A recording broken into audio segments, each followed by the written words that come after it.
Our else if statement is going to add some additional added a conditional condition to the if else statement. So whereas the if else statement is just checking between two states, like it's going to do a second thing if the first thing isn't true, where an else if gives us more flexibility, so we can add yet another condition to meet if the first one isn't met.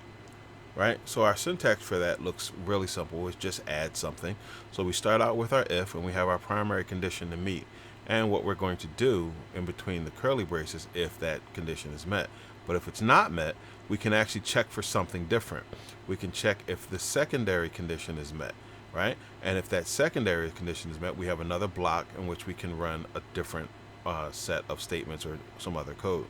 And at the very end, if none of these are actually met, we can actually have a default type of condition with our else statement of what to actually do if neither one of these are actually met. Right? So let's go ahead and try something out in an example here. I'm going to create a variable again called number. Number is going to equal 5. And then I'm going to start my if statement.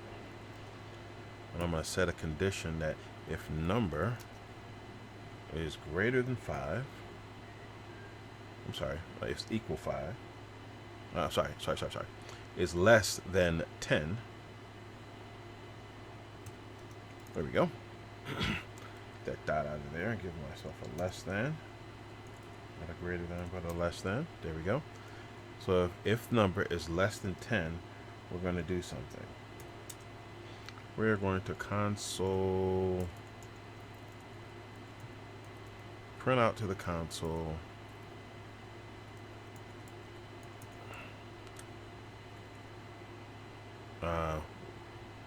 we'll print out less than.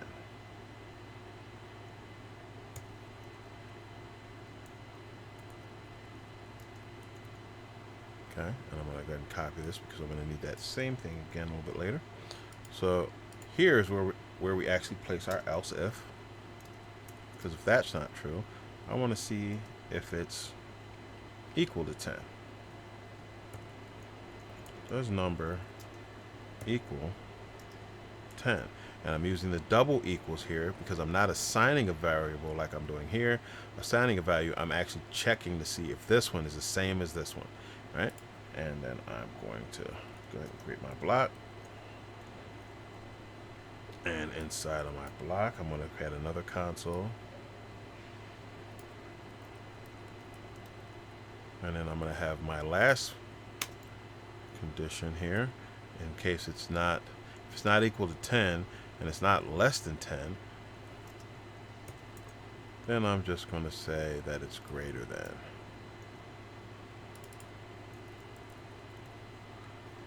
Okay, so my number is 5. I'm going to check if number is less than 10 and do something. If that's not true, then I'm going to check if it's equal to 10, then I'm going to do something. And if neither one of those are true, I have something else down here to do. So let's give this a run.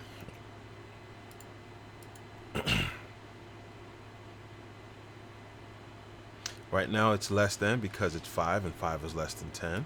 If I actually make it 10, it's equal to 10 because I'm meeting that condition. But if I say it is 20, now I'm greater than 10. That's my default condition. So what a if-else statement, we're going to have a lot more flexibility as to how we can check things and check the condition of things. And we have more choices to actually run different code in different situations.